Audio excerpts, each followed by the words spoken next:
الحمد للہ رب العالمین والصلاة والسلام علی سید الانبیاء والمرسلین اما بعد فاعوذ باللہ من الشیطان الرجیم بسم اللہ الرحمن الرحیم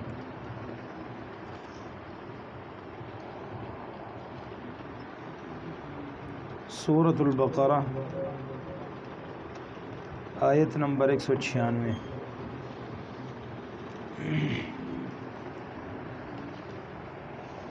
وَأَتِمُّ الْحَجَّ وَالْعُمْرَةَ لِلَّهِ وَأَتِمُّ اور پورا کرو حج اور عمرہ کو اللہ کے لیے فَإِنْ أُحْصِرْتُمْ پس اگر تم روکے جاؤ کس کی وجہ سے فَإِنْ أُحْصِرْتُمْ پس اگر تم روکے جاؤ بیماری کی وجہ سے یا دشمن کی وجہ سے، یعنی بیماری یا دشمن کی وجہ سے تم حج نہ کر سکو، پہنچ نہ سکو وہاں تک، تو کیا کرنا ہے؟ فَمَسْتَيْسَرَ مِنَ الْهَدِي تو جو میسر ہو قربانی کر لو، وَلَا تَحْلِقُوا رُؤُوسَكُمْ اور نہ منڈاؤ تم اپنے سروں کو، حتیٰ یہاں تک کہ يَبْلُغَ الْهَدْيُ مَحِلَّ پہنچ جائے قربانی اپنی جگہ پر، یعنی جہاں تم روک دیے جاؤ وہیں تم جو ہے نا وہ بیماری کی وجہ سے دشمن کی وجہ سے تم اگر پہنچ نہیں سکے تو جو قربانی میسر ہو وہ کر لو، تو اپنے سروں کو تب تک نہیں مڈانا جب تک قربانی اپنی جگہ پر نہ پہنچے۔ فمن کان منکم مریضا پس جو ہو تم میں سے مریض، او بہ عدم من رأسہ یا اس کو تکلیف ہو اس کے سر میں، تو ففدیۃ تو بطور فدیہ وہ کیا کرے، من صیام روزے رکھے، او صدقۃ یا صدقہ دے، او نسک یا قربانی کرے، یعنی فدیے کے طور پر وہ 3 کام کرے گا۔ فَإِذَا أَمِنْتُمْ پس جب تم امن میں آ جاؤ، تمہیں امن نصیب ہو، فَمَنْ تَمَتَّعَ بِالْعُمْرَةِ إِلَى الْحَجِّ تو جو فائدہ اٹھائے عمرہ کرنے کا حج کے آنے تک، یا جو فائدہ اٹھائے عمرے کا حج کے ساتھ، تو فَمَسْتَيْسَرَ مِنَ الْهَدِي جو میسر ہو قربانی اس کو ذبح کریں۔ فَمَن لَّمْ يَجِدْ فَصِيَامُ 3 أَيَّامٍ پس جو شخص نہ پائے قربانی تو وہ کیا کرے، اس کے پاس قربانی مطلب موجود نہیں ہے، فَصِيَامُ 3 أَيَّامٍ فِي الْحَجِّ تو اس نے 10 روزے رکھنے، 3 روزے اس نے حج کے دنوں میں رکھنے، وَسَبْعَةٍ إِذَا رَجَعْتُمْ اور 7 روزے جب تم واپس آ جاؤ، تِلْكَ 10 كَامِلَةٌ تو یہ مکمل 10 روزے ہوئے، لیکن یہ روزے رکھنا یہ اس کے لیے ہے، ذالک یہ لمن اس شخص کے لیے ہے، لم یکن اہلہ نہیں ہیں اس کے گھر والے رہنے والے، حاضر المسجد الحرام مسجد حرام کے پاس، یعنی وہ مسجد حرام کا باسی مقیم نہیں ہے، یہ اس کے لیے۔ واتقوا اللہ اللہ سے ڈرو، واعلموا جان لو، ان اللہ بے شک اللہ سبحانہ و تعالی شدید العقاب سخت عذاب والا ہے۔ تو اللہ سبحانہ و تعالی نے وَأَتِمُّ الْحَجَّ وَالْعُمْرَةَ لِلَّهِ امام طبری نے اپنے سند کے ساتھ عبداللہ بن عباس سے بیان کیا ہے کہ جو شخص حج یا عمرے کا احرام باندھ لے اس کے لیے جائز نہیں ہے کہ اسے پورا کرنے سے پہلے حلال ہو۔ اب اس نے حج یا عمرے کا اکٹھے احرام باندھ لیا تو احرام باندھنے کے بعد اس کے لیے جائز نہیں ہے کہ جب تک اس کا حج اور عمرہ مکمل نہیں ہوتا، چونکہ اس نے عمرے کے ساتھ حج کا بھی احرام باندھا ہے، تو جب تک اس کا حج مکمل نہیں ہوتا وہ اب احرام نہیں کھول سکتا، وہ پابندی رہے گی۔ تو حج کا پورا کرنا یہ ہے کہ یوم النحر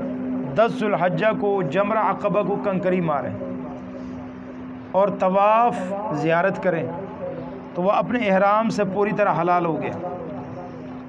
عمرے کا پورا کرنا یہ ہے کہ بیت اللہ کا طواف کرنا، صفا مروہ کے سعی کرنا، تو یہ کر لے تو وہ حلال ہو گیا۔ یعنی حج یا عمرہ فرض ہو یا نفل احرام باندھ لینے کے بعد پورا کرنا ضروری ہے۔ تو آیت کا جو دوسرا معنی ہے وہ یہ ہے کہ اللہ کی خاطر حج اور عمرہ کے تمام ارکان پوری طرح ادا کرو۔ یعنی فَإِنْ اُحْصِرْتُمْ، یعنی کسی دشمن یا مرض کی وجہ سے کعبہ تک نہ پہنچ سکو تو جہاں رکاوٹ پیدا ہو جائے وہیں بکری یا اونٹ یا گائے کا حصہ جو بھی میسر ہو قربانی کر کے احرام کھول دو۔ یعنی تم وہاں پہنچ نہیں سکتے تو قربانی ساتھ لے کے جا رہے ہو تو جہاں تمہیں روک دیا گیا ہے وہیں تم اپنے قربانی کر لو۔ جیسے کہ 6 ہجری مشرکین مکہ نے نبی صلی اللہ علیہ وسلم کو عمرہ ادا کرنے سے روک دیا تو آپ صلی اللہ علیہ وسلم نے حدود حرم سے باہر حدیبیہ کے مقام پر قربانی کر کے احرام کھول دیا، وہیں آپ نے قربانی کی اور احرام کھول دیا۔ وَلَا تَحْلِقُوا رُؤُوسَكُمْ، یعنی نہ تم اپنے سروں کو مڈاؤ۔ اس کا حکم، یہ حکم حالت امن کے ساتھ مخصوص ہے، یعنی حالت امن میں اس وقت تک سر نہیں مڈانا، احرام نہیں کھولنا جب تک حج عمرہ کے اعمال پوری طرح ادا نہ کر لو۔ اس سے پہلے نہ تم کنگھی کر سکتے ہو، نہ تم بالوں کو مڈا سکتے ہو، کچھ بھی نہیں کر سکتے۔ جس طرح کہ بخاری اور مسلم کے اندر ہے کہ رسول اللہ صلی اللہ علیہ وسلم کے پاس ضباع بنت زبیر بن عبد المطلب کے پاس گئے، انہوں نے عرض کیا یا رسول اللہ صلی اللہ علیہ وسلم میں حج کا ارادہ رکھتی ہوں اور میں بیمار ہوں، یعنی حج بھی کرنا چاہتی ہوں لیکن مسئلہ یہ کہ میں بیمار بھی ہوں۔ تو آپ صلی اللہ علیہ وسلم فرمایا کہ حج کرو اور شرط کر لو کہ میرے حلال ہونے کی جگہ وہ ہوگی جہاں اے اللہ تو مجھے روک لے، یعنی حج کی نیت کر لے لیکن ساتھ ساتھ نیت یہ بھی کر لے اللہ جہاں میری بس ہو گئی وہیں تک میں حلال ہو جاؤں گی، وہیں میں اپنے قربانی کو ذبح کر کے اپنے احرام کو کھول دوں گی۔ تو معلوم یہ ہوا کہ احرام کے وقت اگر شرط کر لے تو رکاوٹ کی صورت میں اسی جگہ احرام کھول دے تو اس پر کوئی قربانی وغیرہ لازم نہیں ہے۔ اب یہ جو آگے جرمانے آ رہے ہیں یا فدیہ آ رہا ہے تو وہ تب ہے جب وہ شرط نہیں لگاتا، تو بغیر عمرے کو پورا کیے حج کو پورا کیے وہ اپنے بالوں کو مڈاتا ہے تو اس کی صورت میں یا اس کے پاس قربانی نہیں ہے تو وہ فدیہ کے طور پر کیا کرے گا؟ روزے رکھے گا، صدقہ کرے گا یا قربانی کرے گا۔ اگر یہ چیزیں اس کے پاس میسر نہیں ہے تو 10 روزے رکھے گا، 3 روزے حرم کے اندر رکھے گا اور 7 روزے واپس آ کے رکھے گا۔ تو اسی لیے اللہ سبحانہ و تعالیٰ نے یہ فرمایا کہ فمن کان منکم مریضا، یعنی احرام باندھنے کے بعد تمہیں کسی بیماری یا عذر کی بنا پر سر مڑوانے کی ضرورت پیش آئی تو سر مڑوا کر 3 چیزوں میں سے ایک بطور فدیہ دے دو۔ تمہیں بیماری پیش آئی، جس طرح کہ حدیث میں آتا ہے کعب بن عجرہ رضی اللہ تعالیٰ عنہ فرماتے ہیں کہ مجھے اٹھا کر رسول اللہ صلی اللہ علیہ وسلم کے پاس اس حال میں لایا گیا کہ جوئیں میرے چہرے پر گر رہی تھی۔ جب احرام باندھ لیا جاتا نا پھر بالوں پر کنگھی نہیں کی جاتی، اس کو ویسے ہی چھوڑے جاتے۔ اب کچھ لوگ ایسے ہوتے ہیں ان کی حالت یہ ہو گئی کہ نبی علیہ الصلوۃ والسلام کے بعد ان کو اٹھا کر لایا گیا، اور جب اٹھا کر نبی صلی اللہ علیہ وسلم کے پاس لایا گیا تو فرماتے ہیں کہ میرے سر کے ساتھ اتنے زیادہ تعداد میں جوئیں تھے کہ میرے منہ پہ گر رہی تھی، اتنے جوئیں۔ اب مسئلے کے حل کے لیے نبی علیہ السلام کے پاس آئے کہ اللہ کی حالت یہ ہے اتنے سارے جوئیں ہیں، اب اتنے دن اور پڑے ہیں، اس کا کیا بنے گا؟ یہ جوئیں تو جو ہے نا ان کی پہلے ان کی حالت خراب کی ہوئی ہے تو مزید کیا ہو سکتا ہے؟ تو نبی علیہ السلام نے فرمایا کہ چلو تمہیں اگر زیادہ تکلیف ہے